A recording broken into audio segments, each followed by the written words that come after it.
In this video, you will learn 10 tips on how to communicate effectively on emails and other forms of written communication. When you get to the workplace, one of the best ways to learn about what is expected of you is to observe those around you and to see how they communicate and interact with each other. So when it comes to emails, for example, just have a look at how they address each other on the email and see if you can identify the tone of the email. Is it formal or casual, for example?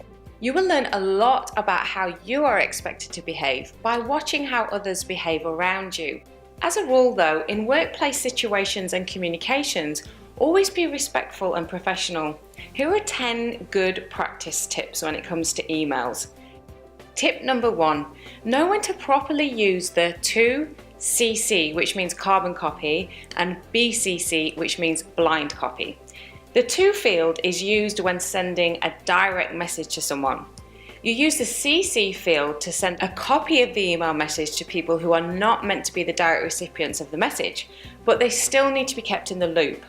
For example, if your manager asks you to get some feedback from everyone in your team, you may place all of the employees' email addresses into the to section, and then the manager's email address will be in the CC field. This will be to keep them updated on what is happening. When you place addresses in the BCC field, the recipients are blind to the others' email addresses. So this use of the BCC field is most appropriate if the recipients have not given permission for their email addresses to be released or used in a different way. Tip number 2 when writing an email is to think of your recipient's convenience and assume always that they are really busy. One of the most common mistakes we see with new graduates is the emails that are sent are very long and they contain a lot of text. So with your emails, just make sure you're concise, get to the point quickly, because the chances are that people you're working with, especially those that are senior to you, are very busy and they may not have the time to read a really long email. This means you need to pay attention to the structure and the layout of your email. So make sure you use paragraphs and blank lines between each paragraph. When making points, number them or mark them each with bullet point. Make sure you communicate effectively what the email is about in your email subject header.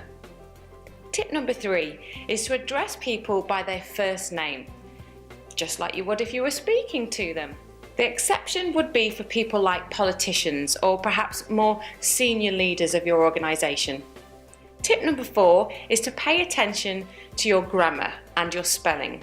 Use full sentences and ensure that you follow an acceptable standard of English. Tip number 5 is to always use full sentences and words with proper sentence structure.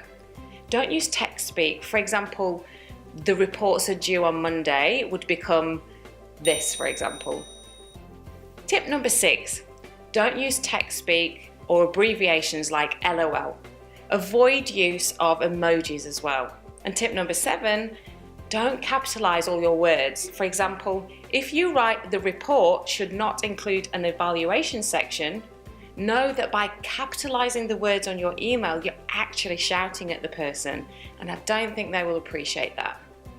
Tip number 8 is to just be aware that some workplaces will be monitoring your computer usage, including your internet and social media usage while you're at work.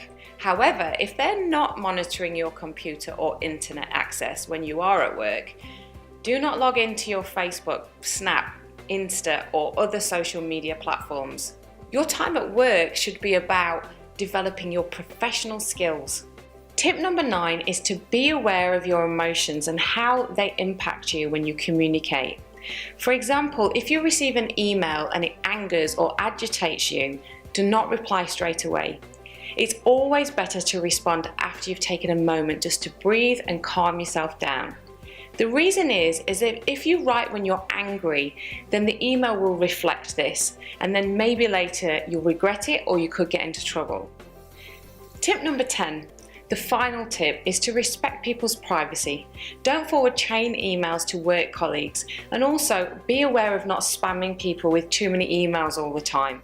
In terms of other written communications, like writing a business proposal, a business case, or a letter, it's important to understand the standards expected of you.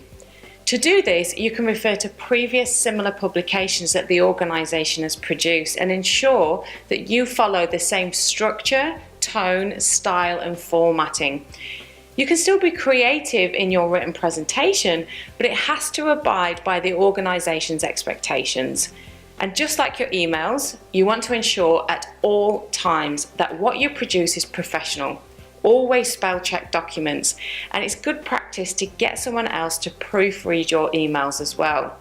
Finally, I know that whilst at university we are expected to write lengthier assignments and essays. However, in the workplace we want to, as much as possible, be concise. For example, if you can convey your point in 1 page, do so. There's no reason to write 5 to 10 pages if it's not needed.